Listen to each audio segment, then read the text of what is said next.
जानकी जी का ही स्वरूप श्री किशोरी जी हैं। अगर आपको राधा रानी के विषय में, राधा रानी को लोग गोपी सोचते हैं ना, कोई गोपिका होंगी, उनके अभी वैभव से लोग परिचित नहीं हैं।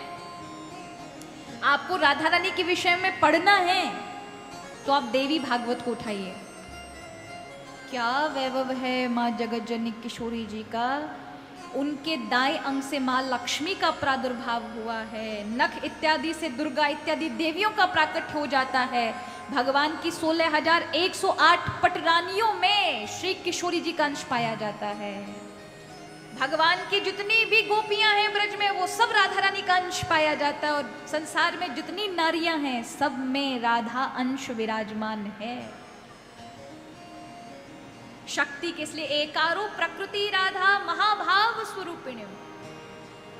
एकारो प्रकृति राधा, एकमात्र संसार को चलाने वाली प्रकृति।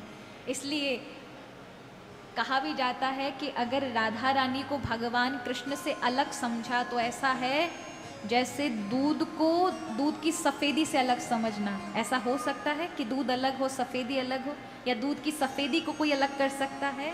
नहीं। इसलिए कृष्ण राधा को कोई अलग नहीं कर सकता। एक प्राण दो शरीर के रूप में भगवान यहाँ विद्यमान हैं, जिनको हम राधा कृष्ण कहते हैं।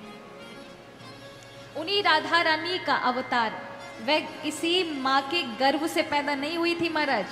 कहाँ पर पैदा हुई थी?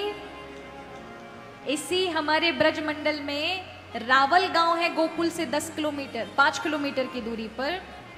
ब्रज में रावल सुंदर ग्रामा, जहां प्रगटिए प्रिय पूर्ण कामा, नित नव प्यारी रूप उजारी, जय जय जय बरसाने वारी। उस रावल गांव में यमुना जी के बीचों बीच हद के अंदर सहस्त्र दल कमल पर वृषभानु और कीर्ति ने नदी के किनारे पर दिव्य प्रकाश देखा कि उनकी ओर एक कमल चला रहा और प्रकाश है। उनकी आंखें चौंधिया गई, दिख नहीं रहा था।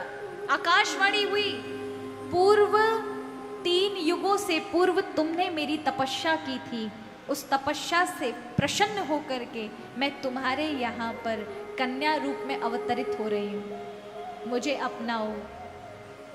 तब वो प्रकाश शांत हुआ और उसमें एक छोटी सी नन्ही सी प्यारी सी कन्या वहां प्रकट हो गई, जिनको हम किशोरी जी कहते हैं, जिनको हम राधा रानी कहते हैं ना। उनका आज प्राकट्य मध्याह्न समय में हुआ।